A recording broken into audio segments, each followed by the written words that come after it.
Salamu alaikum, hormatly vatandaşlar. Şu gün 2024 yılının 1 iyuni, heplerinin şenme günü. Hoş geldiniz Demokratik Opozisiyanın platformasının kanalı. Hormatly vatandaşlar, yine şu günkü bizim gepleşimiz Demokratik Opozisiyanın Türkmenistan'ın dayhanlarına yürünmesi. Çünkü şu memnuniyet gepleşikte hemişe gali yine Kredison Sanatır'ın yol boşluğu Muhammed Düyücü katlaşıyor. Muhammed abi, salamu alaikum. Hoş geldiniz. Selam Murada, selam vatandaşlar, hoş gördük.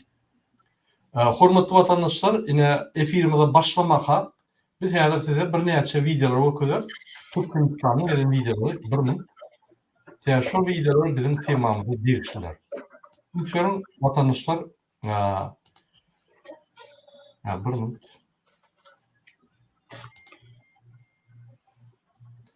Yine birinci video, lütfen hormatly vatandaşlar, şu her kişi her gedek diýişimiz ýaly yine ýollar boýunça lütfen. Yine biz yine de ova geldik ve size bir zat görkezmeliyim. Ovamızda ilkinci satışımı denglediyen delik kanal. Şu duruşuna dur ekeni. Yanlar yardıma düştü ovada. Kara şeyde. Hormatly vatandaşlar, lütfen terdim yeni bir gedek meni goýun şu videomy. Terdim. Bir minut.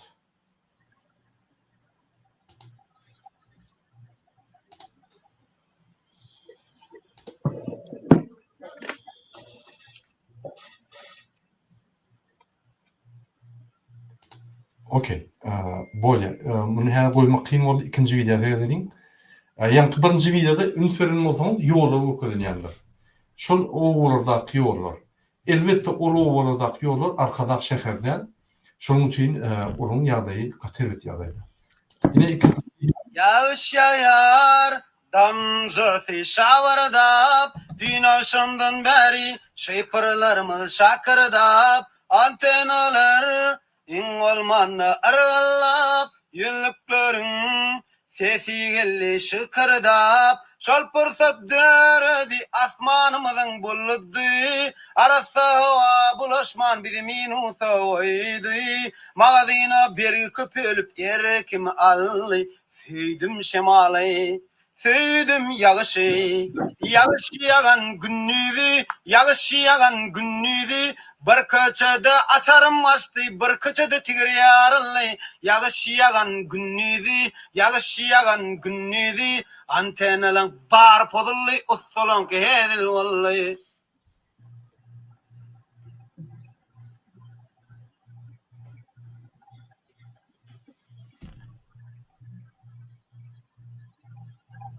hormatly vatandaşlar, yine biz aýtmaly şolaglaryň özü aýtdy hemme atdyry. Ýöne bizim bir tasdiklajaklarymy doğrudan bir näçe kepdirip ýaşlar ýagdy Türkmenistanda käbir ýanky daýhanlaryň ekerançylyk meýdanlaryna traktorlar giyip bilenok. Traktorlar abrabot ketip bilenok. Ýanky ekren paxtalar, buğdoýlar, ýanky suw köp bolan soň şo derali käbirler çüýläp başlady. Yani bet bakçılık, dayhanın bet bakçılığı. Şu häzir gün çykdy bolýan şu bir näçe günden ıssy bolmaly, şol ıssy bilen suw gidip, ýa-ni joýlary giyip bolar diýip pikir umyt edýär dayhanlar. Nesip bolsa şo günlerim ýeter. Indiki video seyredeliň, hormatly vatandaşlar, ümitlerim bu konsulluk, İstanbul'a konsulluk.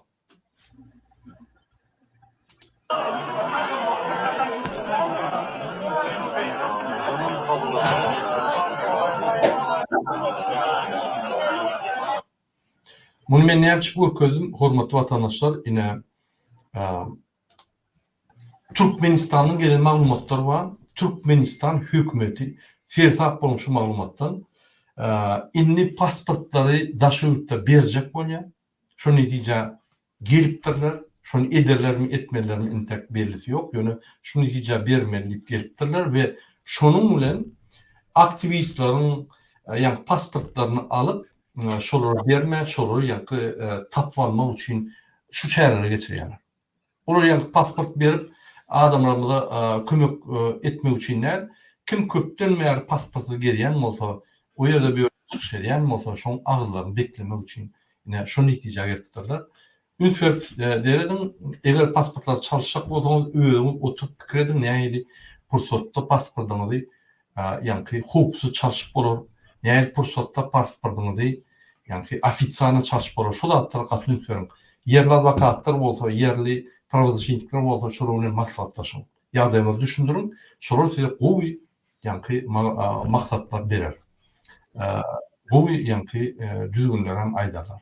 İnniki video seyredelim. Şu video boyunca biz häzir Gurmedert Muhammed ağa bilen Ünfer'in Serdar Berdi Muhammedowyň oňhojulugyna ýa-ni ekrançylykda meýdanlarda ekrançylyk edýän daýhanlarymyza bilinmesi we oňhojulugy östürmek boýunça ýüzülmesi bar. Benim şoňa seyredelim. Hormatly adamlar, ýurdumyzda oňhojuluk pudagy giňerimler bilen östürilýär. Döwletimiz yerden bol hasyl almak üçin daýhanlarymyza zerur şertleri döredýär. Olary ýokary hili tohum, mineral jetimler, kimik terişler, döwrewap oňhojuluk tehnikalary hemde suw bilen dolyp üçinedýär. Şöyle hem ýurdumyzyň welaýatlaryna gallanyň bol hasyly östürilip ýetişdirildi. Şoň görä ýurdumyzyň Ahal, Lewap we Mar welaýatlaryna şu ýylyň 7-nji iýunyna, Balkan we Daşagy welaýatlaryna bolsa 14-nji iýunyna galla oragyna başlamaga apata berýän. Hormatly ýaşlarymyzdan galla oragyna bismillah bilen başlap bermeklerini haýyş edýän. Rahmet söýür gallaçy daýhanlara, ähli oňhojuluk işgärlerine berk jan saglyk, bagtyar durmuş, alp barýan işlerine ulussunlukları arzu edýän.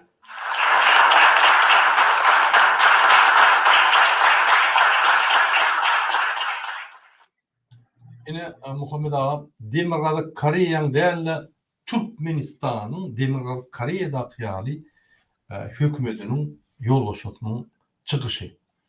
Hemmesi elçilik. Bismillah galla orugu diýip ýa-ni aýdýa bolýan. Bir topar bir başlıklar boldy meýdanlarda, ekrançylykda ýa-ni bir näçe hepdelep ýaşlar ýagyp bir näçe ýa-ni bet başlyk ýetirdi. O zatlary ünsürmen biz ene gow ýetişdirdik. Wagt diýip diňe bulur gow zatlar aýdýar. Muhammed ağa, ine sizin pikirinizde bizim daýhanlarymyz şu günü ösüp bilýärlermi? Ýagny öz berilen yerlerini, ýani potroçy alan yerlerini ýa-da hökümetiň beren yerlerini gow tyşytly uranyp ekrançylyk gow östürüp bir topar ýa-ni öýler baýap bilýän ýa-da pripiskalar, korrupsiýa ýa-ni ýetmeýän kimik enjamlar, maşin enjamlar, kimik terişler we şu meňdeşler şu ýa-ni daýhanlarymyzy mundan beter garyplaşdyrýarmy? Şu arada biz gurulsak, sizin pikiriň näme? Salam, meni buraya vatandaşlar men ýanky pasolstwaň İstanbul'daki konsulluğun önündeki ýygyny hakynda bir daha etjek bolýan.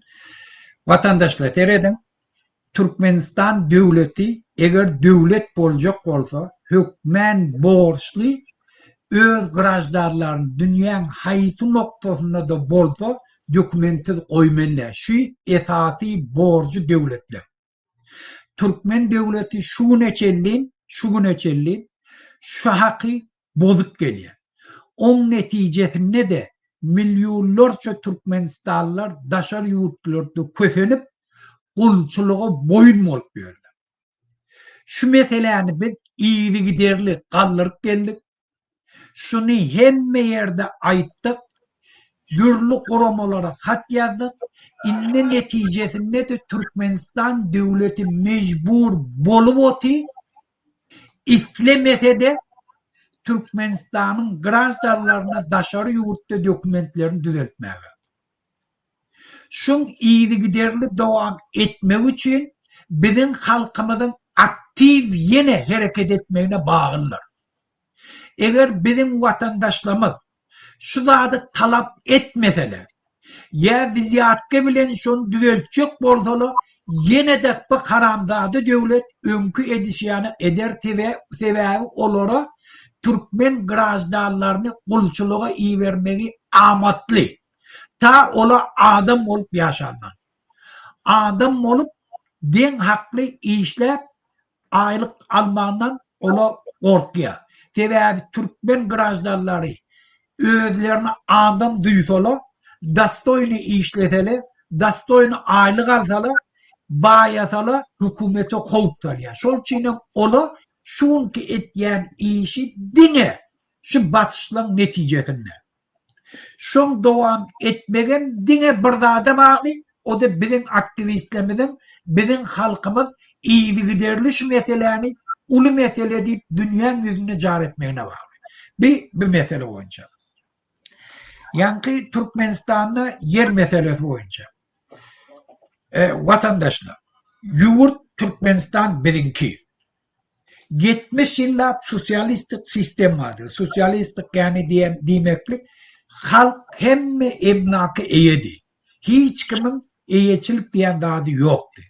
Şu sistem dargadı. İnnem 70 yıldan sonra Türkmenistan özbaşlık boldu. Türkmenistan'ın konstitusiyasında da Türkmenistan bazı adatlık sistemasına girdi. Yani eyeçiliğe ruhsat verdiler. Doğru konstitüsiyon boyunca. Şol için Türkmenistan'da da yerli hükmen halka verilmeli. Şu neçelliğin Niyazov'tan başlayıp ta şuna çelliğin halka ağlak geldiler. Biz yerleri verecek deyip verip başladılar başında, son iyidin aldılar, son potrot deydiler, son eyle halkın üstüne oyun marnışıyla getirdiler, ta halkı öz yurdunu, öz yerine eye çıkmar yana geçecek oldu. İnnem yani kaygırıp aydı otayıp biz halka traktör veriyek, su veriyek, dökün veriyek, bol hasıl aldık diye. Haramzade yalan söylüyor.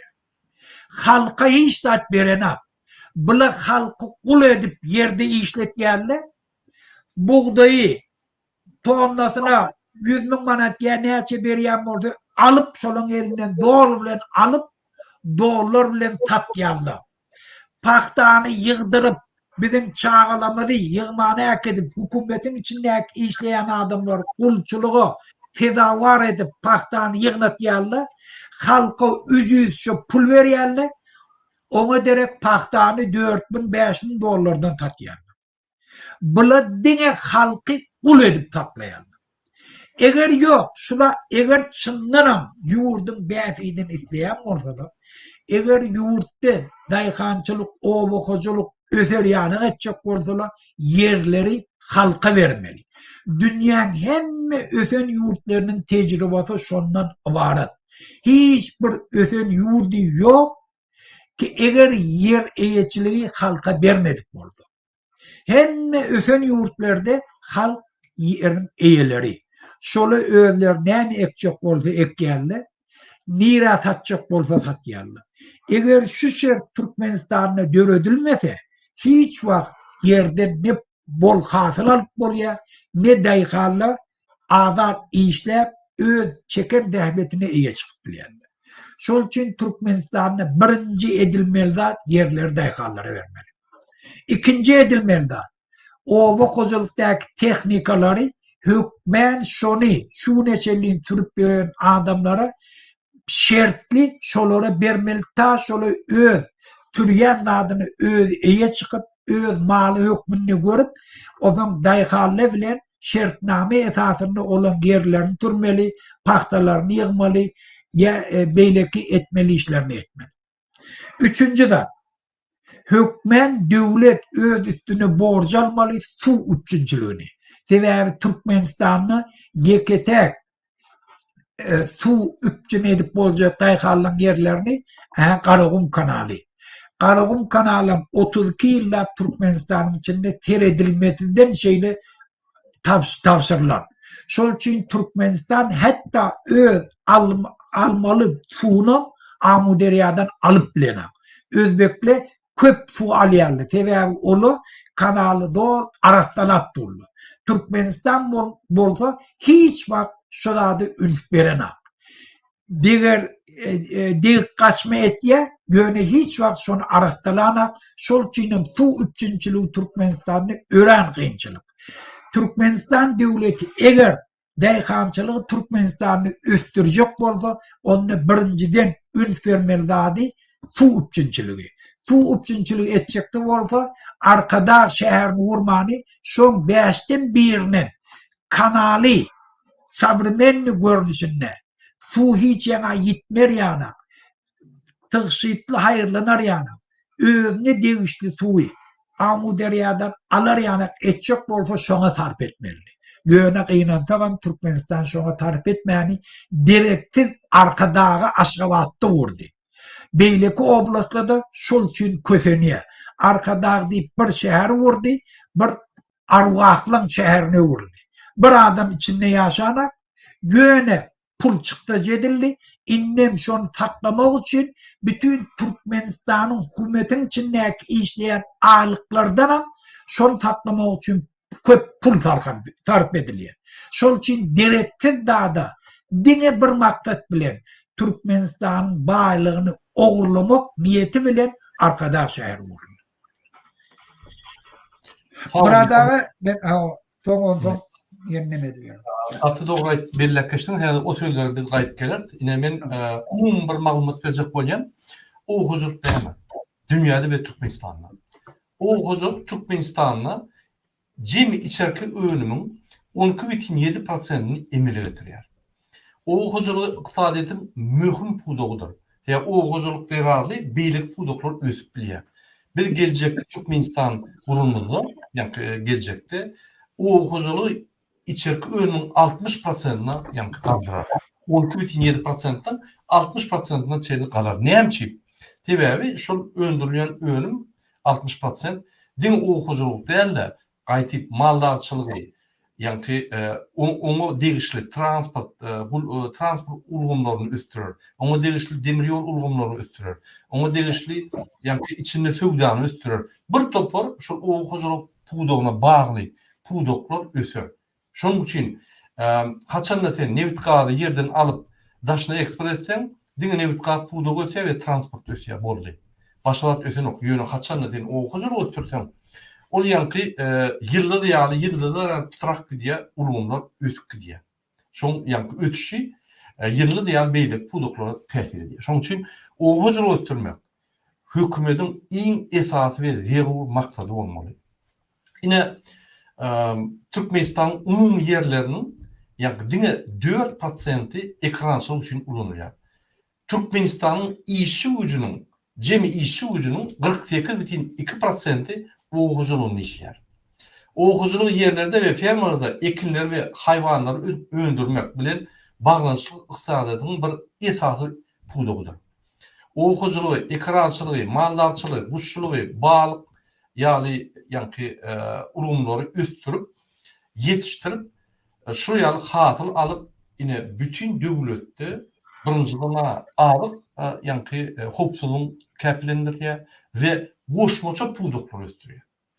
Şoň üçin o huzurlyk östürmek boýunça güýçli we efektiv döwlet maksatnamasy bolmaly. Möhüm meselelerini ýeňip geçmek üçin hökümetiň o huzurlygyny kerhanalaryna berýän goly gaty möhümdir.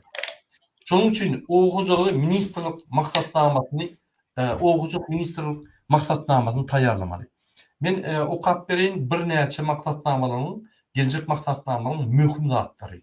Ine birinji döwletiň alyp garaşçylygyny käplendirmek. Yani maksatnamanyň netijesi maksatnamany yerlerde yani yerleştirmek ve östürmek yerlerde şol işler ýaly maksatnama gowy işler ýaly hemme şertler dürülüp ettirmek. Ine şol zerarly näme biz gazanyp bilýär. Birinji döwletiň alyp garaşçylygyny käplendirmek.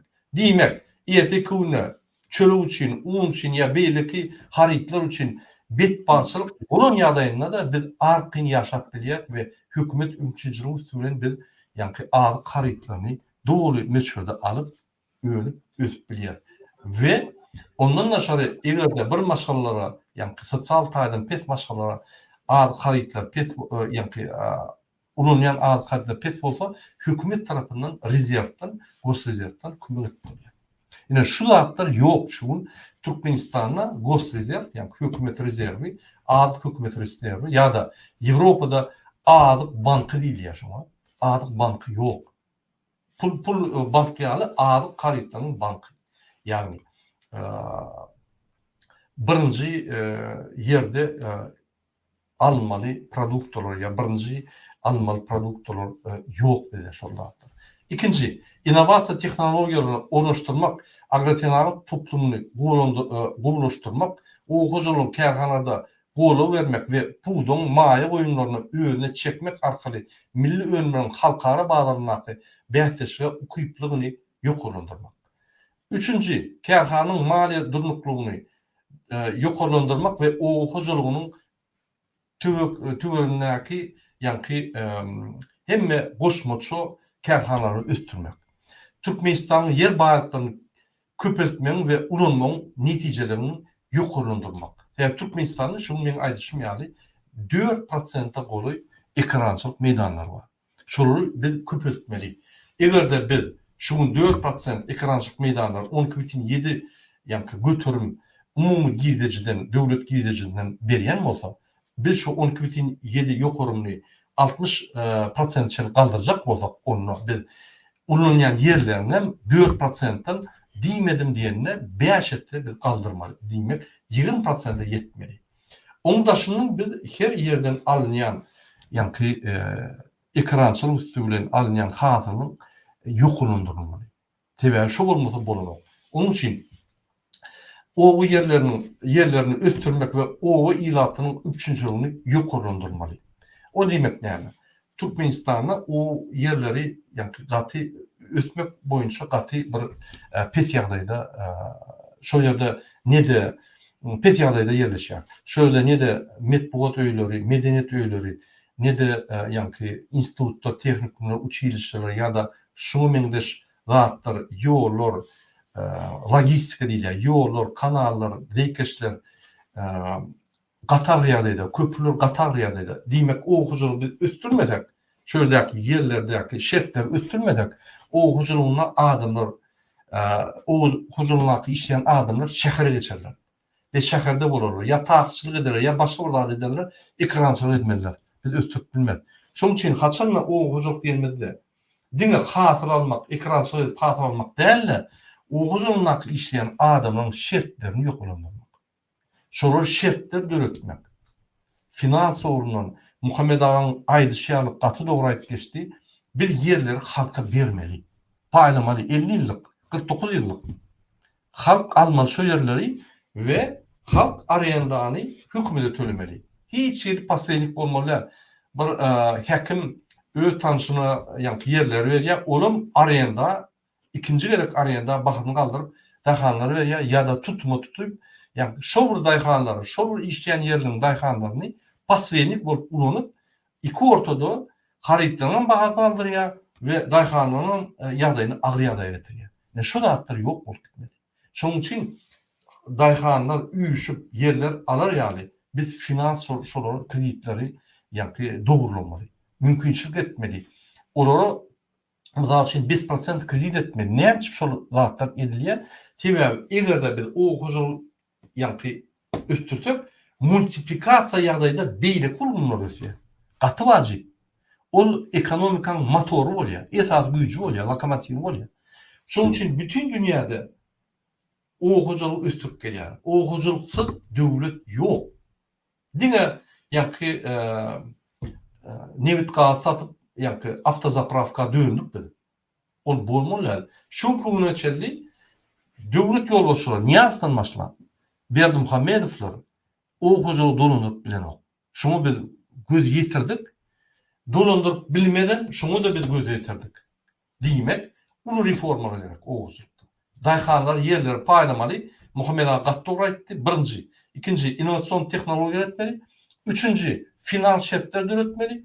Dördüncü, hükümet tarafından maksatname olmalı. Şu maksatnamada logistikanı yani kanallar, zeykeşler, köprüler, yollar düzeltmeli ve şehirlerde, küçük ovalarda şertler dönmeli. Adamlar şöyle arkin işlep vaktini arkin geçirir ýaly.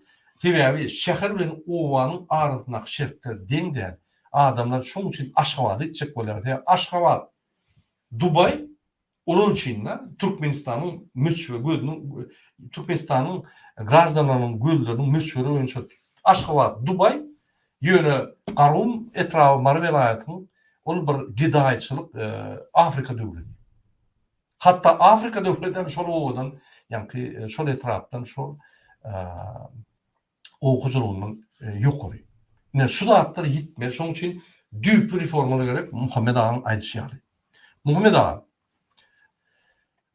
durnuklu okujulygy ýa-ni saklamak üçin şol alyp barýan siýasat, ýa-ni Berdi Muhammedowyň alyp barýan siýasatlary Gurban olup 17 ýyllap bazat etjek boldy. Hiç zat oňurmady. Korrupsiýan döretdi okujulukda. Serdar Berdi Muhammedow bir topar wadalar berip, bir topar ýa-ni özleşikler, bar reformalar gidip durdy. İnternetde san tehnologiýa geçirýän adam Türkmenistanyň okujulugyny ötürip bilermi ýa-da şular şo bir nokudyň daşyny taýaýlap, adamlar güýmäp, Türkmenistan wagtyny ýitirip, çöküp oturýarmy? Şu arada bir pikirňizi aýtsaňyz. Sesini deren o? Murada evet bende Türkmenistan'ı egerten halkın bäfidi üçin bir zat etjek bolsaň, ýurdu östürmäge bir zat etjek bolsaň, o bäfid Berdi Muhammed'in maşgalatynyň bäfidine göz göni garşy gelýär. Men häzir şunu bir ýyl edip aýtjak bolaýyn. Bende şu an Türkmenistan'ı o okujulugy östürjek bolsaň, daýhalla işläp göderanyny görüp baýatjak bolsaň, şolary öz ýerini eýetjek bolsaň, hökümetin kontroly olary kemelýär. Hökümet şolary näme etmeli bolýar? Birinciden korrupsiýany aýyrmaly. Wapşe hemme edaralarda korrupsiýa bolmarýany etmeli. Korrupsiýa bolmarýany etjek bolsaň näme etmeli? Olara dastoyny aýlyk tölemeli. Tamojnda işleýänler o aýlyk alarýany etmeli. Ta kanuny hyzmat ederýär. Bizde hiç vakt şu adeçelli hükümetin içindeki işleyen adamlar öz aylıgına yaşap bilerýäne aylyk töleýäne. Şol için şonu etmese kanunun çıkan kanununa peýdasy ýok. İkinciden kanun çıkarmalı. Kanun näýili? Dünya standartyna gabat gelmeli. Dünya standartyna gabat gelmek näme? Sen bir ýurtdan başga ýurda tawar uğratjak bolsaň, arkaýlyk bilen şonu uğradyp bilerýär. Sana tamojna azar bermerýär. Hemme etmeli dady edenden soň sana azar bermerýär etmeli. İkinciden sen ýurdyň içindäki barlyk sertifikat berýärli dünya standartyna gabat gelerýär. Şolaň anamyna giýilerýär.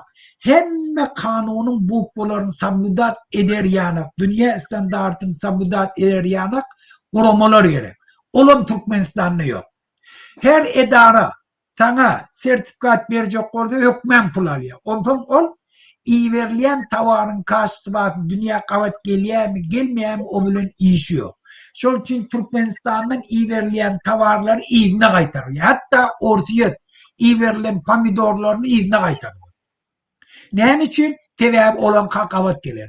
Şu sebäpden Türkmen döwleti häzirki görnüşinde on okuyup yok. Oňurmaýar. Türkmenistanyň o okujulugy östürmäge. Inni Türkmenistanyň eger o okujulugy östürjek bolsa, hökmen daýhaly ýere eýe çykmaly. Hakim daýhan hakim gerekkä bide. Hakimler daýhançylyk etmeli geregi ýok. Daýhanyň öz gowulýa, haçan ekmelligini, haçan ormanlygyny, haçan su vermeligini, haçan falan. Ola päsgelçilik döretmeli.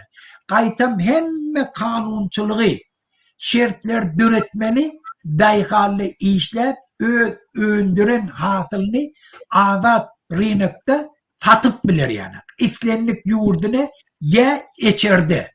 Eçerde satjak bolsa döwlet belli bir narhy belletýär. Dünyadaki bar narhlar bilen halktan alýar. Eger islese koy daşary ýurdu eksport edip bildir. İkinci edilmeli. Türkmenistanyň içinde ova hocalıktaki öndürülen önümleri upagavat edilen liniyeleri giyinden kurmamaları. Şolara değişli, kuramaları, edaraları, karhanaları, zavodlar döretsek, yurdun içindeki öndürülen malları saklap, şoları kışa koyup, upagavat edip, daşarı yurdu eksport edip böyle neçe etse yukarı bile. Olan bir tofar təze iş orunlarını ovadaki işleyen adamlara döretiyor. Yani kışta da dayıkalının boş vaktinde de onları işlemeye öz ovalarını dörediler. Neme soğudayıcı, upakavoş liniyelerde işler öz produksiyalarını bütün yılın devamında uğratmaya şart döretiyor. Eğer Türkmenistan şunu vurdu, Yankı Karamdağ şehrini vurmani, şolara bir direkte zaniyeleri vurmani, neftten gazdan gelen pulları biznesmenlere kredi verip şol uğurlarda yenilikli pul verse şu da atlan hemmesini Türkmenistan'da döredip oluyor. Türkmenistan ne tolku öz içindeki önümlerini upakavat edip, sartiravat edip, soğudup, dondurup, bütün dünya rinine uğradıp bile, belki İran'dan, Afganistan'dan, komşu devletlerinin içindeki öndürülen hasılların Türkmenistan'a getirip, onun üstüne işler, onları dışarı vurdu, export edip bile. Şol için Türkmenistan neyce çal, şu da başladı, neyce neftten, gazdan gelen pulları, şol ulgumları östürme için tarp edildi, Türkmenistan eğen öz orunu dünya derecesinde tapıyor. Yönüşü Karamdağ'dalar, dini oğurlamak niyet bilen Türkmenistan'ın sistemiyetini özünü amatlı etme için dörödür için şunu atlan hemmesi mümkün ne Türkmenistan'da olur. Doğru. Muhammed ağa, yine ben bir malumat taptım internetten. Yani Türkmenistan'da devletin dayıhanları hüdürleyen hizmetlerinin bakatı bir neçete yok olmalı. Bundan öň paxta ve buğday üçün satın alış bakaları yok olunurlu. Yönü, soňky, yani devlet hizmetleri yok olunurlu. Umumi neticede yine de dayıhan uturlu. Yine de gurbakçılık.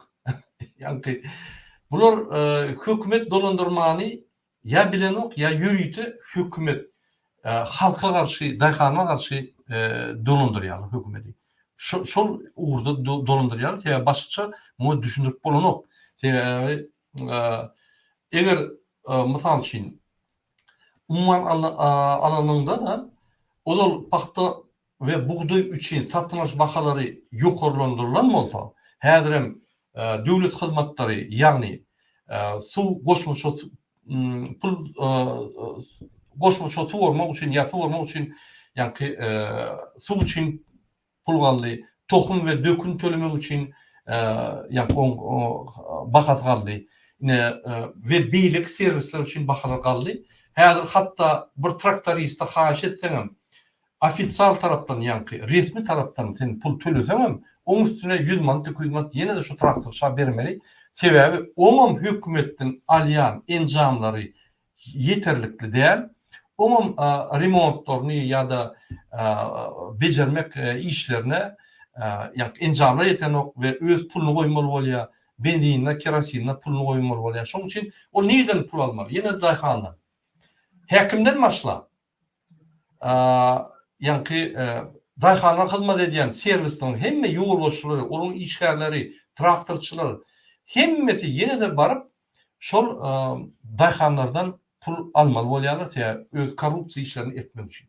Şoň için umumi ýagdaýda egerde satın alış bakalar paxta ve buğday için satın alış bakaları ýokarlanan bolsa, servislerin bakatı ondan köp etse ýokarlanmaly.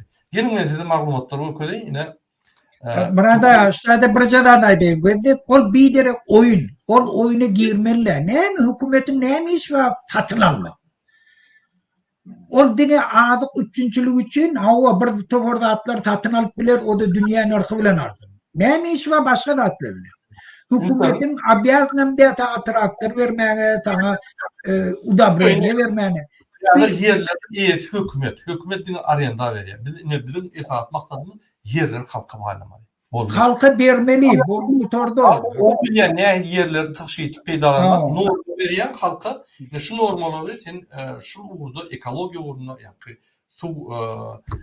su beriş, yerler su beriş uğruna, teknik uğruna, ekoloji uğruna şu zatları hükümet uğrattı reglament boyunca hormat koyup çeklendirilmeli. Tabuda dedim ben. Tabuda etmeye şunu veriyen bolli gülyanı oraya yerleri. Arayında pulun alayan Özüm arayında pulunam birinci 5 yıl pes ediyen şu öz gücünü, öz enerjisini, öz fikirlerini, öz yankı seriştilerini investisiya yere eder ya, hükümet etmez oraya alatları. Her kim öz yerini etmeli. Şu kıyadayda ortaça bir dayhan 5 hektar yer aldı arayında. Onam ne idi? Hakimlikler hemme önkü arayında yerlerini topladılar ve öz tanışlarına verdiler. Şol adam satın aldı ve şol adam inni su barıyanda paylayanlar beylik dayhanlara. Demek dayhan bilen hükümet hakim oluyor da şon arasında pasayını koşulla bakır kaldı. Yöne yerden. Şo bolmalılar. Ne yapıp bakar ya dayhan için yani yer peydalama için. Yöne yerden kaldırırlar. Bunu hükümet bilip yönüyte pasayını koşup korrupsiya edip bakır kaldırıyor. Mırada, ve de ben bir tecrübe naydayım Kanada'da neyim, ve de devlet yerle var. Bir malumatlar okudum. Yine bizim diyen rahatlarımız yine şu yolda bu das kanalına yazılıyor. 1 hektardan neçe yankı manada kimik seriştirir veriliyor. Neçe manatlık, neçe bahat kaldı. Yine misal için aydınlar. 146 manat bulunmazı. Hazır 2024'te 878 manada kaldı. Neçesi? 6 hisse kaldı. Misal için buğday, tohum 1 hektara 38,83 manada alıp bolyan olsa inni 103 manada kaldı. 3 hisse kaldı. Şu yani bakalar hükümet servisinin bakalar kalıp gitti.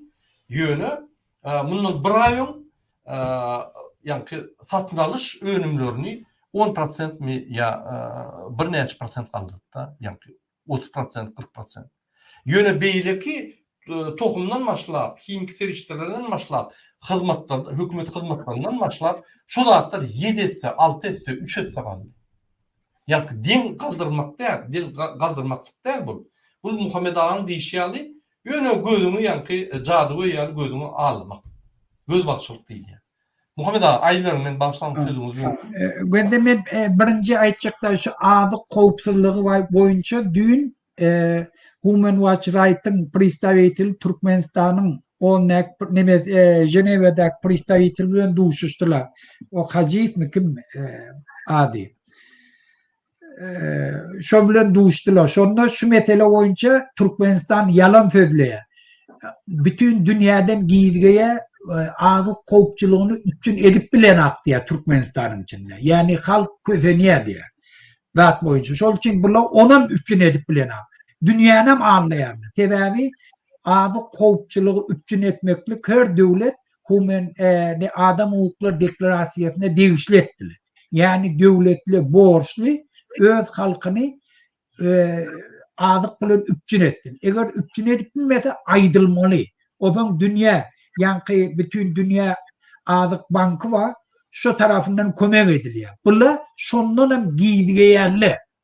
Şunun için hem ne doğru informasyon veriyor. Şundan dün Human Rights Right'ın представитель Türkmenistan'a aitti. Şimdi bir yankı nemesi boyunca. Ve de Kanada'da şu an ne yerli? Devletin yerleri var. Burada 50 metre tokoyla rahatlı yer var. Devlet her yıl demet ya her öz başta, her ştat öz başta, provinsiya. Bunlar demet ya tendere koyuyor. 10 hektar yer falan yerde tatlığa koyuluyor diye. O zaman her kim zayıfka veriyor şu an. Alacak adamla. O da selinin belli yerli. Şu da ya biznes için almalı ya da dayhançılık için ya cay vurmak için. Şu da adına belli yerli. O zaman her kim verecek pulunu şu da veriyerli kim usta tendirde şoňa berýär. Ozan ol hemişelik şoň öz yeri. Ozan on yılın geçmegi bilen toň üýtgedip bilýärler naznaçeni. Biznesten ýaşaýyş jaýyny öwrüp bilýärler. Soň o zatlar kanun derejesine edilýär. Türkmenistanda da yerleri biz halka berme. Arende sözünü ayırmalı. Hükümet arendatır de. Hükümet yeri halka vermeli. Neyle vermeli? Onu halkın umum maslahatı bilen onu çözüp bolar. Şimdi bir görünüşü, yani Muradağın aydışyana, ki halka berýän yerini 10 hektar yer mi? Şun bahası şunça, kim şun yanık verecek? Falança. Şunu 50 yılın içinde ben her ayda falança tölemerjam. Yine biri falança demer. Koy dayıkallı öz çekken dehmetinden dadından bir bölümünü az verişini yani ağramam düşmer yani halka şunu öğürüp vermeli hemişelik. Ondan o tadı o neme etkiye ödeyişi. Hükümet mesela ağlık üçün etmek için gerek vaatlarını halka aydıp biliyor. Şu yıl bize buğday gerek. Mesela 1 milyon tonna. Şol için buğdayın bahasını aşağı yukarı kaldırmağı bilen satın alış bahasını. Ol halkı hüviyetlendirýär näme ekmeğine. Şu yıl paxta köp gerek mi? Paxtanı köp ektir. Buğday köp gerek mi falan. Brünç gerek mi? Brünçün bahasını kaldır. Hükümet bahalarının aşağı yukarı etmeği bilen halkı zainteresevat etýär. Şu yıl näme ektem gowdy.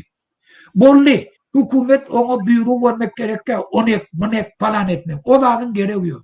Dine alış nırkını yukarı aşağı düşürmek bile yılda neyse gerekli adını öz planına varacak nemedik bile.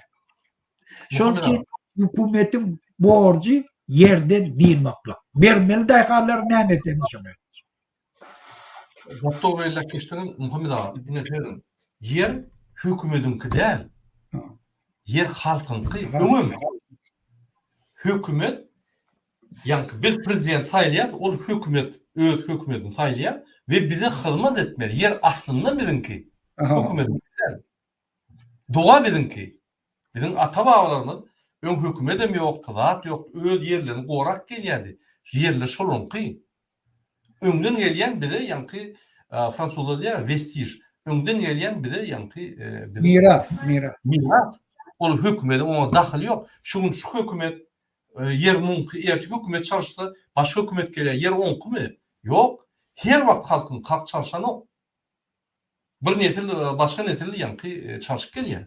Şunun için yer halkın kan bolmol, beyerde diskusya bolmollar. Bir.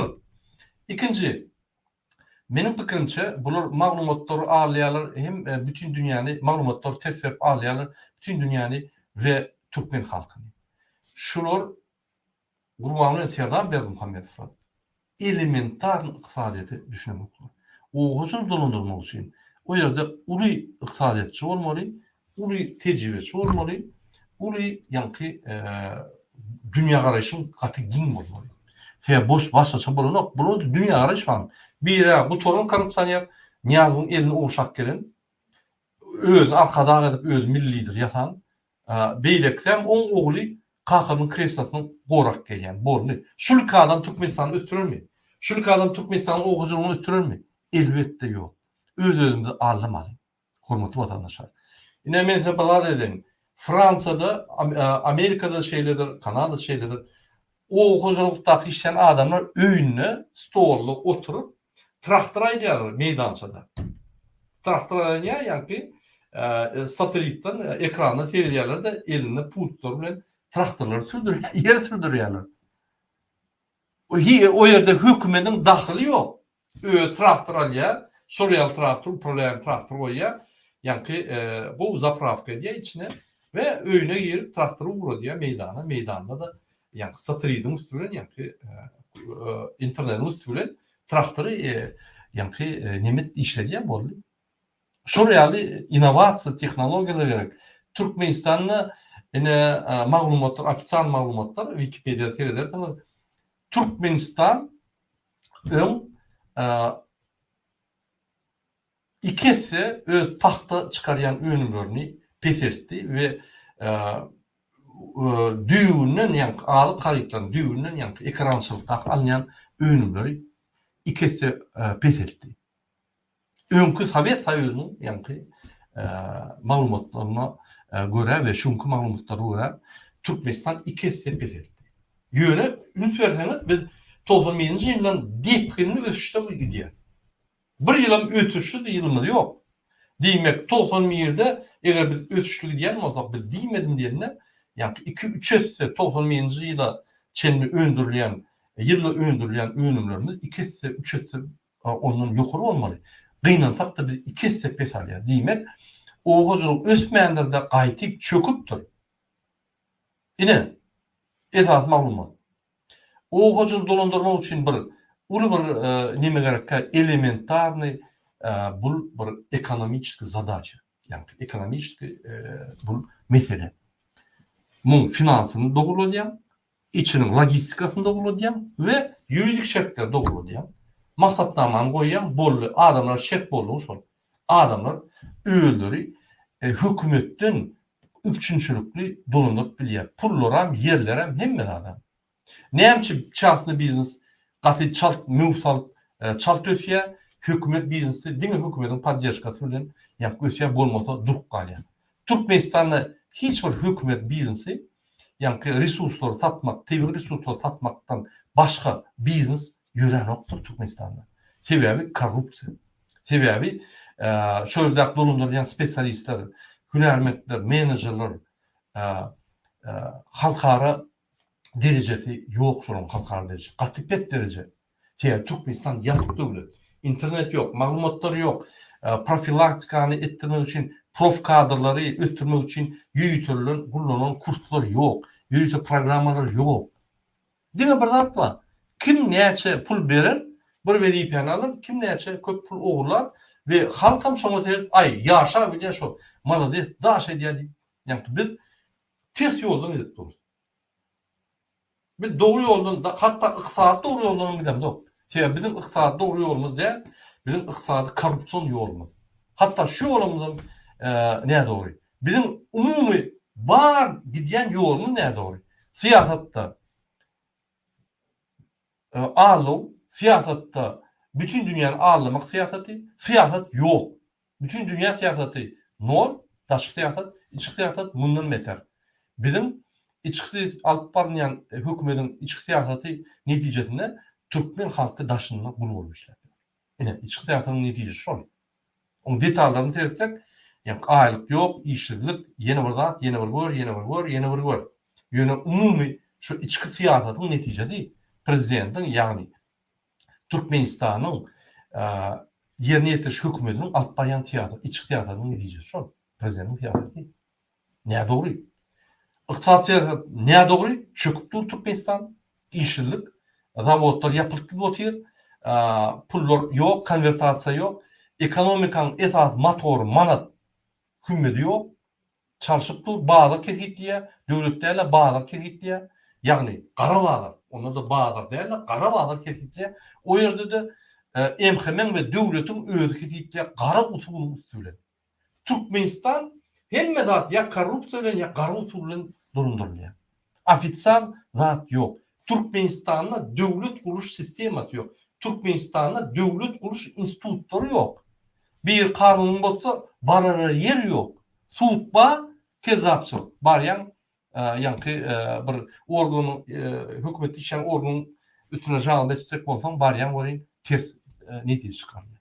Sen şo ýerde öz hakyny gorap bilen. Diýmek bir organizm diýmek bir institut ýa Karet instituty işlenok. Sen kanunyň her wagt bozulýar, MHM polisler kanuny bolýar diýmek hukuk gorýan demokratik institut ýagny hukuk gorýan organlar işlenok. Egerde Türkmenistanyň prezidenti halka garşy kanuny çykarýan bolsa, ak maşin bolanok, ol vilayetden Aşgabat'a gelmek bolanok, daşurda gitmek bolanok, viza girýän bolsa, diýmek Türkmenistanyň kanunçylyk instituty ýa-ni işlenok diýmek. Justitsiýa ministrligi serdenok näçe prezident ters kararlar çykarýar. Diýmek parlament serdenok, diýmek parlament instituty işlenok. Diýmek hiç zat işlenok. Diýmek diňe vertikal men ettilik bir adamın sözü boyunça kurulan vertikal sistemi işle onu devlet yok bolluğu bolýar. Biz şunu düşündürjek bolýar. Şu devlet yok bolluğu bolana nähil okuwçylyk ötsün. Ine şunu sen bana düşündür Muhammed ağa. Men şunu düşünemem. Ve Murada derdi gurrun näme üstünde Türkmenistan dolandırıp oturan cinayetkarlar olarda niyet başka. Olon niyeti Türkmenistan talamak. Şol için ola eğer niyeti gowy bolsa, ýurdy östürmek bolsa, eğer niyeti öz vatanına hizmet etmek bolsa, eğer niyeti öz halkyny dastoýny ýaşarýan etjek bolsa, eýýem başgaça edilýär. Başka zatlaryň üstüne pikir, onu hükmen almam gerek. Ýokordaki oturan adam alımlı, hemme zady bilerýän adamam gerek. Profesörem gerek. Niyeti gowy bolandan soň dünýäde alymam köp, spesialistam köp, abrazesli de köp dünýäden primer alıp öz ýurduny östürmäge. Sana maslahat berýänem köp. Şol üçin kıyınçılık yok. Bizimkilerin betbahçılığı näme? Bir topar oğru gelile Türkmenistan talaýar. Bir topar adamlar da Türkmenistan'ın devletini işleýärler, dudaga düşen adamlar. Olary kulçylyga aldylar. Ay sen minister, sen prokuror, sen falan deyip ertiden türmäge batýarlar. Aýlygan beren akla işe girecekde orada pul töletýärler. Şu pulny aljak bolan kanuny pozýa şeýtirip bütün kanunçylyk ýurdun içinde bozuldy. Şol için bula ýurdy düýetjek bolanak, östürjek bolanak, ýurdyny awra getirjek bolanak. Bula şu halk şulara päsgel berýär Türkmenistanyň çiğmalyny satmak üçin. Şol için şulardan diýmek alagat etýärler. Başga problemi ýok bularda. Şol için niyet başga bolandan da adam näme diýjekden şuna. Şol için dine bular aýyrmaly. Sen bular diýende kimi sen ýanky gözüňi tutýan? Şonam bir aýyp berdiň. Neme berdi Muhammed'den başkalar, başka hiç kimde. Dine berdi Muhammed'den başkalar, şonu ayırmalı. Şoları ayırdın, kalanlar bilen biz düşünşek. Olan hemmesinin interesi şunu. Ministerle de dastoyunu aylık alıp, dastoyunu yaşayacaklar, yurduna da hizmet edecekler, ölçecekler, her kimin planlaştırıya ördürmüş. Hakkı var etmeli. Minister olayan adam, yönükay adam der, intudu kutoruptur, zahmet çekiptir, şu derece geliptir, bolya pul veriptir, dastoynuya. Şol için eğer hükümet bolacak olsa, her kime öz etyen işine göre dastoynu aylık tölemeli. Şu taada, şol adam men şu işte işletem, geleceğim şunu yanak bolor deyip gözüğünü tutubilmeli. Kanunçuluğu yerine getiremde de men şunu yanak yaşayabilen etse, şol durmuşu arzu etyen adamla şu tak gelecek. Kanun esasında yaşamak için. Hem avraylı olacaklar hem dastoynu yani. Bizim yurdumuzda bütün hükümetin içindeki işleyen adamların hemmesini dini kulçuluğa cinayet etmeyeni mecbur etken sisteme dörüdü. Şol için biz şu sistemen ayırsak olan hemmesini dastoynu işlep bilen. Yöne bizim hemme şertimizin başıyla dastoynu yaşadır yani. Türkmenistan'ın bağlılığı köp. Yönü oğurlanmalı. Oğurluk etmesen hem şey yeterli. Yönü şu başkala dini özünü saklamak için Türkmenistan'ın bağlılığını oğurlaya da ona paylaya. Bana da demeseniz bolya deyip. Şun Putin'den tut da Erdoğan'a çelli. Ta Avrupa'nın çılgınlıklarına çelli. Şun için biz şuları ayıramızdan sonra biz ondan yurdumuza eye çıkıyor. O zaman hemen maslahatlaşıp yurdun bäfidi için, yurdumuz östürer yanak. Her bir Türkmen arkayın öz yurduna uğunup gelip biler yanak. Bütün dünya Türkmenleri Türkmenistan'ın bağlılığına uğunup biler yanak edip biler. Şunu edecekti olsak, şu karamzadalardan değil, şu oğurlardan değil. Olmuyor mu? Muhammed abi, sizin bir diyen sözünüzde men goşulýan, şun kunlu hükümetde işleyen adamlar, devletde işleyen adamlar, doğrudan ýagdaý görüpdiler. Doğrudan Türkmenistan'ın nira barýanyny görüpdiler. Doğrudan bular, yani halka hizmet etjek, ýöne gurulan sistema, yani vertikal sistema. Yürütü dine korrupsiýany östürüp, şular korrupsiýa etmeýän mezul bolýar. Şoň üçin men bir dada gen görýän bizim daýhanlarymyz, bizim yani Türkmenistan'ın grajdanları içinde daşınan şu zatları görseliyorum. Şu zatlara yakınlaşman daş yurtlarda kötünüp öğülerini yekeliyerlerde yeketek olup kıyınçılık görüyorlar. Biz uyuşup bu zatları bir günde düzüp biliyoruz. Biz Türkmenistan'da hemen bahtı yaşap biliyoruz. Bize bağlı.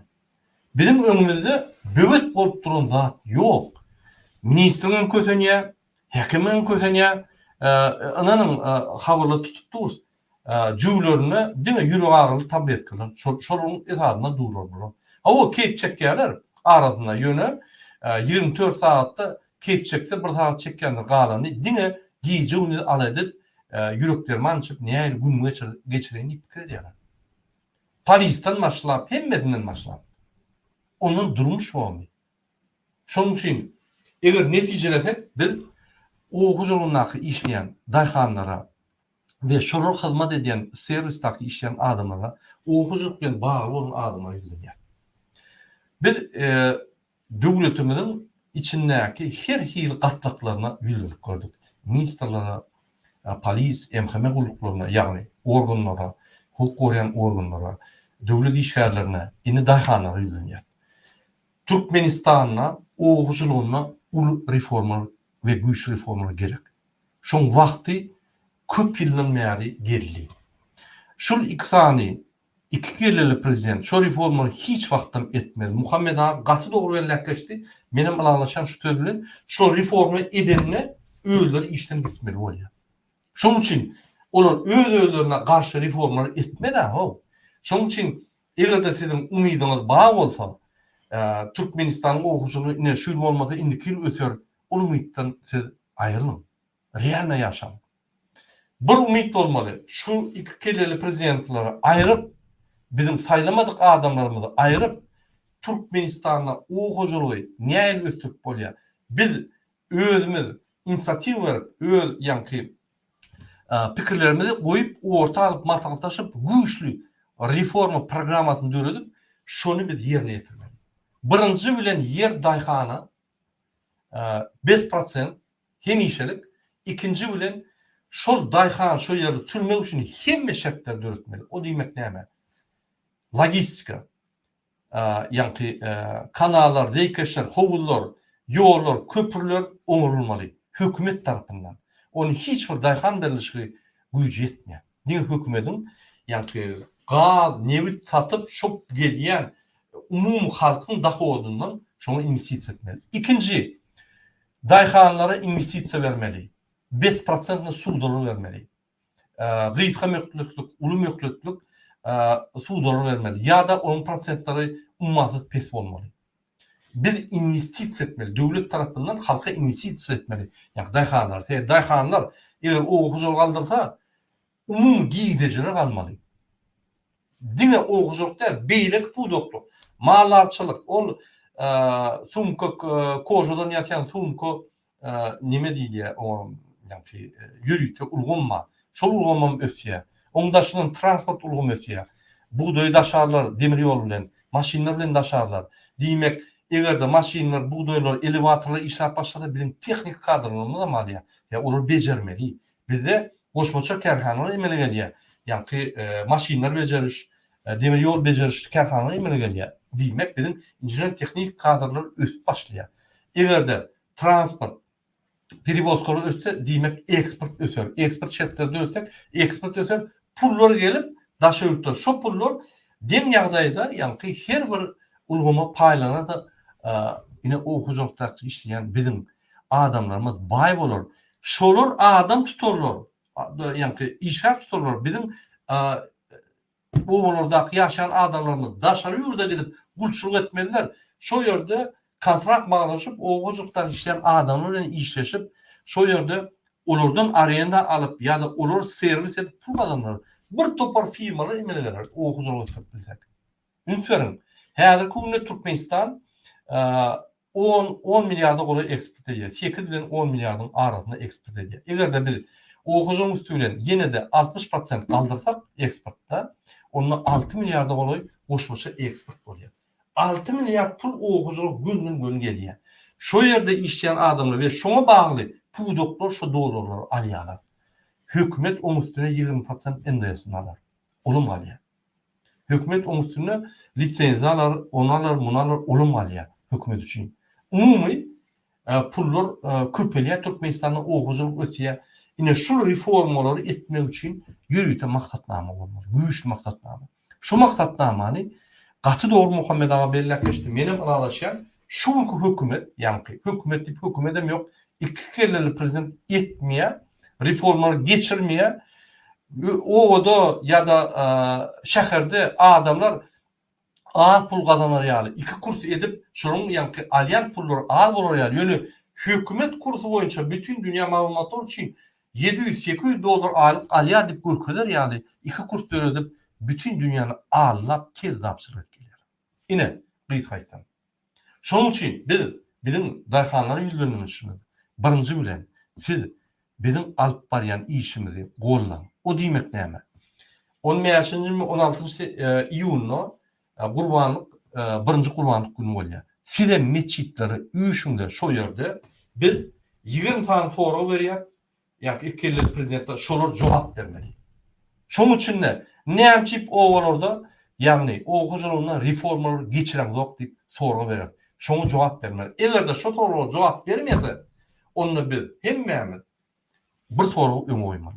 Şular halkın önemi yok şulara. Halkın öneminden kaçtılar ve öz iş yerlerini öz ulu koyulan kemçilikleri için iş yerlerinin gitmeli ve cezalandırılmalı.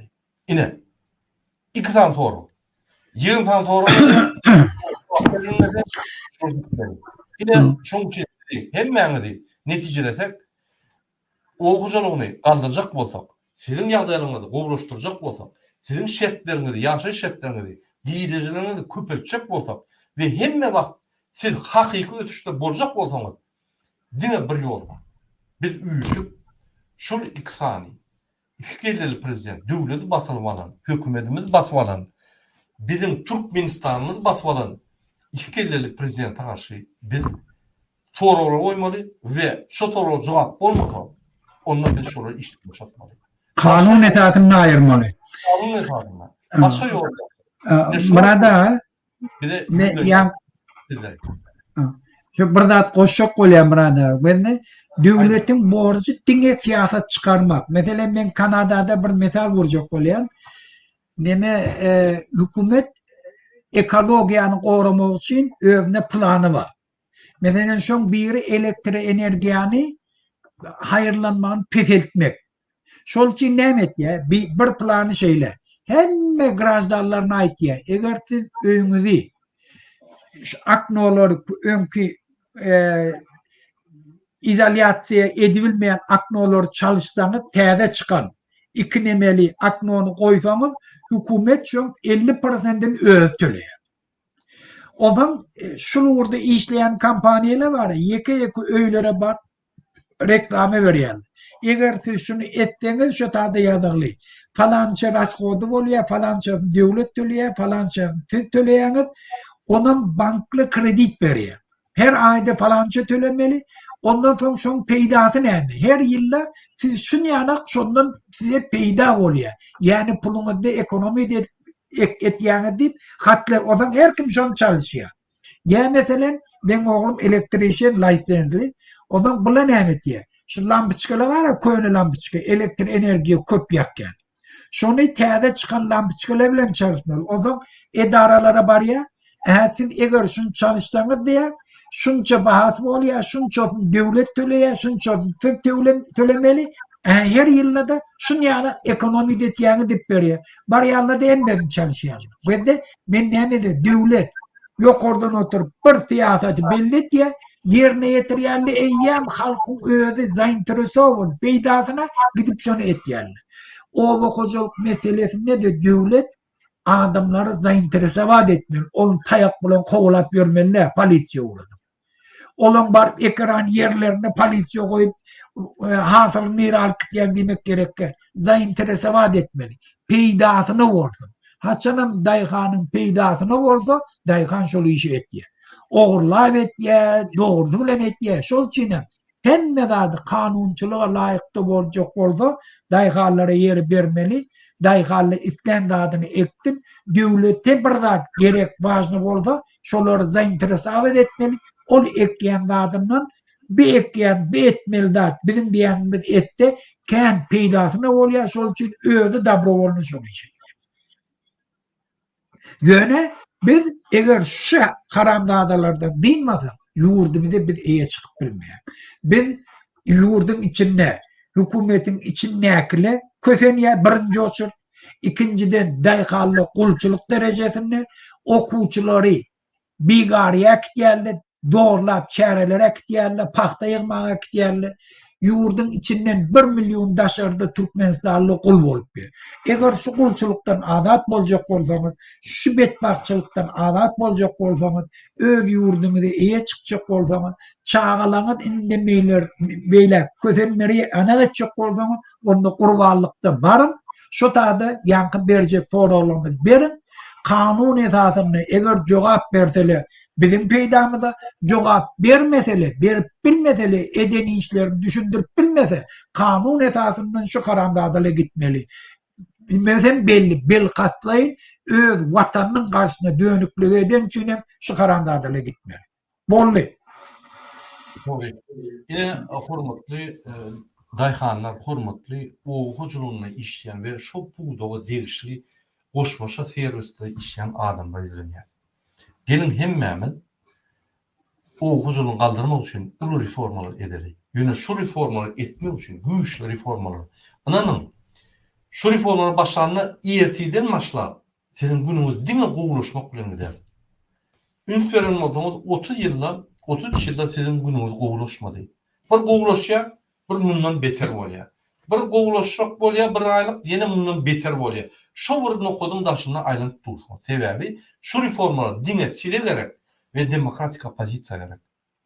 Nomenklaturna opozisiýa, o hajyfýar adamlar gerek geldi. Diňe demokratiýany isleýän adamlar gerek. Olam Erkin Türkmenistan TV radio, Garnizon Center, DWT Halk Hereketi, bir topor aktivistler, bir topor blogerler, şu demokratik ymmatlyklary öňe goýan adamlar gerek. Şonuň üçin şu reformalar size de bize de gerek. Şu reformaları yerine getirmek üçin biz hükman suratda iksan celladi kanun esasından sonra verip ya işletmeli ya da ayırmalı. Başka ilacı yok. Şonuň üçin 20 saat sonra berýär 15-nji ýunyna 1-nji gün, yani Gurbanyň 1-nji güni 16 bolsa 16, 15 bolsa 16, 15 ne? Ve şular şu sorağa jogap bermedi. Hemi kişi ýaly kaçıp konsert verip aýdym gelip ýöreseler, onda bir özümüz var. Türkmenistan konstitusiýasynyň esasynda 3-nji maddasynyň esasynda dünýäde döwletde iň ýokary organ halkdyr we halk istenik netije alyp biler. Bir netije almaly. Şolary işlerine uly goýberen kemçilikler üçin işden aýmaly. Boldy. Prezident bolsun, milli lider bolsun, istenik adamy halk aýyp bilýändir işden. İstenlik verip yani. Şonuň üçin biz 15-nji ýuny Gurbanyň 1-nji gününe herekete geçmeli. Başga ilaç ýok. Şonuň üçin biz bizim ýanky size hödürleýän aksamyza goşulmagyny haýyş edýär. Daýhanlar. Durmuşymyz edil 1-nji gününe gowulaşar. Anam. Diňe sizler polislara mosuljak, MHM'de goşuljak, döwlet işgärlere mosuljak, halka mosuljak, daşynyň gelip adamlara mosuljak, hemmämiz goşulur. Başyn başlaýyn, inanmarsaňyz bütün halk galar. Ine şu ýerde bir sorak emele geldi Muhammed aga. Tipilyasiýa Murada kanun ýok ýerde polisler kim onda diýip şu soraga jogap berin diýip haýyş edýär. Ine şu soraga Muhammed aga başlaň, siz uly bolansoň ýol berin, isteseňiz men tapal ýok. Polisiýala. Türkmenistanda ogurlar.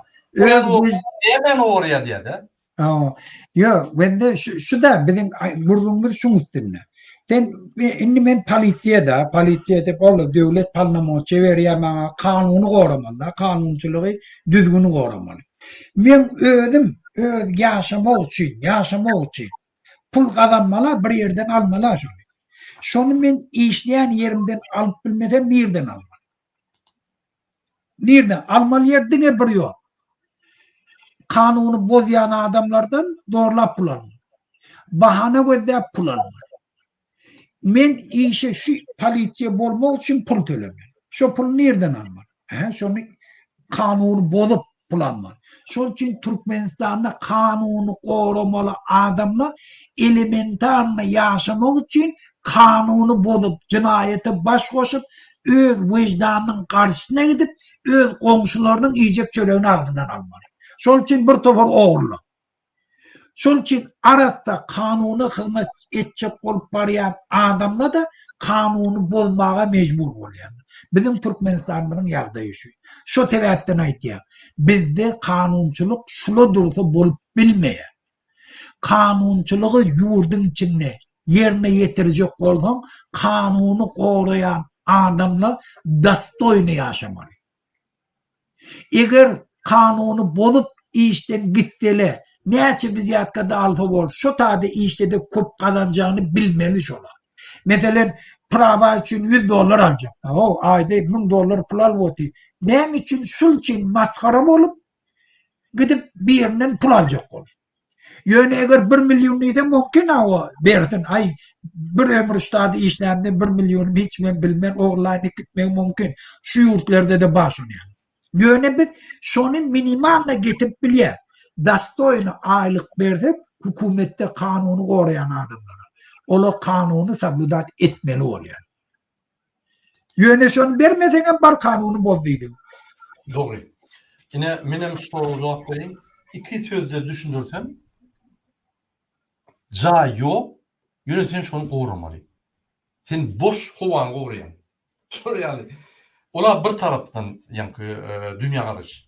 Sebäbi kanun işleni kanun ýok, döwlet guruşy ýok. Döwlet sistemasy ýok.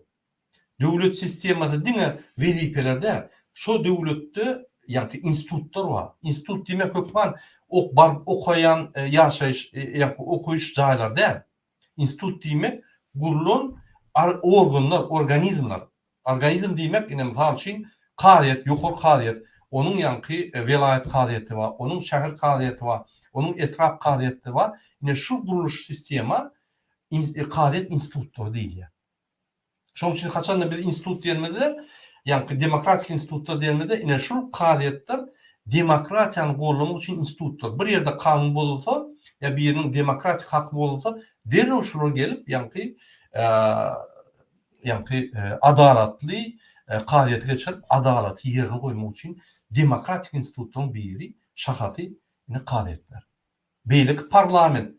Şu adam haklaryny, adam ýanky gymmatlyklaryny, ýanky demokratiýa diýmek, adam gymmatlyklaryny östürmek üçin ýürüti kanun çykarjy institutlar, parlament. Oňa näme gelýär? Ýokary parlament, onuň meclisi, onuň velayet ýanky ýygnany velayet parlament meclisi, onuň şäher meclisi, onuň etrap meclisi, onuň arçynyň ýanky o soweti. Şular parlament institutlaryny emele getirýär.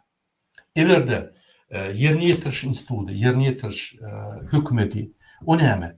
Prezident, kabinet ministr, ministrlikler, onuň wezipedäki aşagdaky ornbasarlar, ýanky şäherdäki gulluklar, häkimlikler, hemme şu ýerine ýetiriş hökümeti, bul ýerine ýetiriş institutlary. Şoň hemme organizmler, institutlar döwleti emele getirýär, döwletiň aýlanmaly ýanky dokumentlaryny aýlanmış adamyň arasyndaky argatnaşyş kanunlaryny keşitläp, şonu barlap, şonu ýerine ýetirýär. Ine şu organlar, kanun goraýyş organlary, MHM, polis, prokuratura we kazetler şu sistemada Türkmenistanda demokratik institutlaryň ýanky bir bölümi. Ine şular hukuk gorayan organlar, ötüren hukuk goraýyş organlar. Eger hukuk işlemede, kanun işlemede, bular nämäni goraýar? Bular diňe şu sistemany bozup, diňe bir tane vertikal sistemany gurwan serdaryň haklaryny goraýar. Başga da goranok. Ve öz gününi görmek üçin kanun bozan ya bozmadık adamlar talap öz aýlyklaryny kompensiýa edýärler. Sebäbi baştan aýagyna çeldi. Şu Türkmenistanyň 91-nji ýylda döredilen Türkmenistanyň birinji günden başlap prezident Niyazov öz-özüne prezident edip ýeketek kandidatly saýlaw geçirip öz-özüni prezident eden ve on soň falsifikasiýa eden Gurban Uly we Serdar Berdimuhammedow diňe şul polis gulluklaryny we beýlik döwlet gulluklaryna işleyen adamyň aýlyklaryny ýürüýte pes edýärler. Korrupsiýa öser ýaly. Onu elten MHM'de işler yankı $150 aylık unuk bolýar. O mümkin ne? Hükman suratda sen VDP'ni ulanıp yankı adamları tanımaly. Başkaça yaşap bolany. Onun üstüne de ýokary pul vermez ya ýokardakylar köçede gelen o adamları talap. Olar kabinetde oturýar. Olar miýmeli. Demek sen şolanyň aýlyklaryny, ondan ýokardakylaryň aýlyklaryny ve öz aýlyklaryny köçede adamlar talap. Sen aktivist, sen töhmet atýan, budur bir kanun bozmayan adamlar jemläp pul alıp şular gün görmeli. İşlejek bolsaň. Ine şu sistema dönüş sistemany Gurban Serdar Berdimuhammedow döretdi. Olar reforma etmedi. Olar şu sistema bagly, şu sistema bar bolan olar saklanyp gelýär. Şonuň üçin daýhanlary da ýüzenýär. Şular sizi östürmez. Sizi diňe demokratik opozisiýa östürip bilýär. Sizi diňe demokratik opozisiýa reforma edip sizi bay edip bilýär. Başka alaç ýok. Goşulun bizim hereketlerimizde. Bizim aýdýan zatlarymyzy gowy dinläň, ünsülen dinläň we netije çykaryň. Eger biz yalan diýen bolsak, onda özüňiz bir teklip berin. Girin Türkmenistanda ýönerin. Bolun wagty geldi. Häzirki günde ine kabinet ministrde ýapyk ýygnaklar geçip dur, ýa-ki howpsuzlyk deňeşinde hemme güýçleri DWT we ýa-ki Muhammed Böýeje garşy urunmaly. Ine bize garşy bir topar adamlar, pikir etmedik adamlar MHM agenti, günden günü ýa-da ništat agentler çykşa diýär. Biz şo wagt şo boýunça maglumatlar beresiz. Ine hormatly watandaşlar, biz karta janymyzy goýduk, özümizi goýduk. Hemme zady goýup size ýollar öküdýär. Size çykargylary öküdýär. Size näme döwlet gurmalygyny, näme bir ösmerligini, näme reformalar etmeliligini düşünüp berýär. Size şu günü şu ikili prezident bütün döwleti yatyryp diňe kartinka goýup, ýa-ni döwlet wezipeleriň ady barda şo guruş sistemasy ýykyldy. Şonu size görkezip berdik. Şoň üçin gatow bellekeşdi tipini ýaz. Hukuk goýan organlar, eger kanun goýan organ kanun işlemese nämen gorýar? Ine şunu bil, ýürüýte Serdar Berdimuhammedow soraw hükmüne berýär we hukuk goýan gurumlaryň işgärlerine soraw berýär. Siz hukuk goýan organlar, eger hukuk işlemeýän bolsa, siz nämen gorýaňyz? Siz kimi gorýaňyz? Ine şonuň biri şu gepleşmede ine biziň bilen çykyş edýär. Gelin şoňa söz berelim. Olaýlar haýsy kanunlaryny we nähili gorumaly we nähili men goranlyp özem aýdýar. Prezident saýlawlarda halkyň setlerini ogurlan kezzap Kakasy tarapyndan Türkmenistanyň prezident wezipetini sowat hökmüne alan Türkmenistanyň beýkanun prezidenti Serdar Berdimuhammedow sözsüzden aýdyberiň. Türkmenistanyň prezidentiniň wezipesine girişmek bilen öz üstüme yüklenen beýik borçlary, mukaddes we ak yürekli, hormat bilen we ýadawsyz ýerine ýetirmäge, Türkmenistanyň döwlet garaşsyzlygyny we beýtaraplyk hukuk ýagdaýyny goramaga, adamyň we raýatyň hukuklaryny we azatlyklaryny hormatlamaga hem-de goramaga, Türkmenistanyň konstitusiýasyny berja etmäge we goramaga, ähli güýjümi we ukymy Türkmen halkynyň agdybirligine, onuň parahat durmuşyny goramak üçin bagş etmäge, Türkmenistanyň häzirki we geljekki nesilleriň şöhratyny hassa bilende ötermekler üçin ähli mümkinçilikleri peýdalanmagy, Türkmen halkyna wepaly we dogruçul hyzmat etjekdigme dawraly gasam edýär. Ünsürdüğün Muhammed Ağa. Türkmen halkynyň raýatlarynyň haklaryny, hukuklaryny, azatlygyny gorumana bütün güýjümi ulanyp kasam edýärin ýa-da. Ya şol güýçsiz prezident. Güýjü ýok. Sebebi Türkmen raýatlarynyň ne haklarını, ne hukuklaryny goraýar, ne paragatlaryny, azatlygyny. Kur'an'ın görkediye kaptalı. Kur'an'ı. Konstitusiya hem Kur'an'ı görkediye. Yöne Kur'an'ı el goýnayan görkedene korkya da yöne şu görkedigen şoňa kasam iştigi haramdadı. Kur'an'ın gurar dedi. Erdir görkeder onu. Burada men bir daha da aýtjak, yani polisiýa meselesi boýunça Berdimuhammed daga pikir etdiýär, polisiýa bilen özüm goraýan mukadiýa da, polisiýa meni gorarly diýip. Şolary ogurlyga, kanuny bozmaga mejbur edip, şeýitdirip şu neçelin dudy. Ýöne ola özlerini anlaýar. Polisiýa da bilýär. Hemme adam betbaxçylygy, şu haramzadalaryny, ola kanuny goramaýandym bizden tenden hemme şolaň özleri gowulýar. Niyadamın Berdimuhammed'in yanındaki hemme kişiden kovulya yurdun içinde bolup duran zatları haramlardan yurt talap oturanlar. Yöne şu neçelliğin bizim halkımız fikir etken şu polisiyalı, kendili Berdimuhammed'i korar mı kadir? Ondan hem için şeyle fikir etken tevavi hareket yok. Halk sesini çıkarana. Yöne halk şu atı bizim yetişip oturanımız günne güycarsa halk çıkış edip başladı. Dürlü partiyle döre, öz planlarını aydıp başladılar.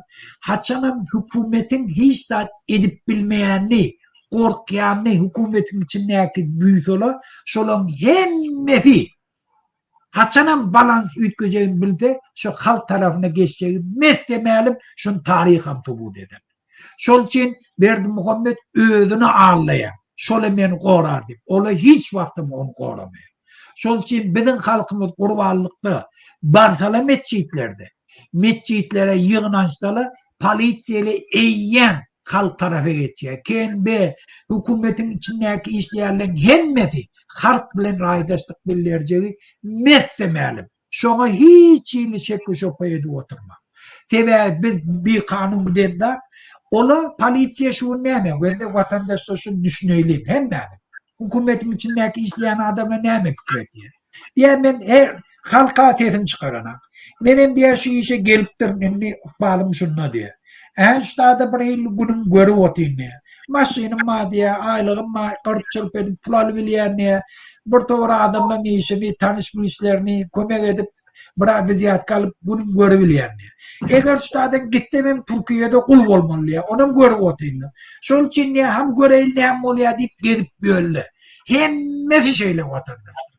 O aptallar hem biliyor. Yemeği şaşıla türmeni görü otayım. Türmen bir şart yanında kaptanını duranını görü otayım.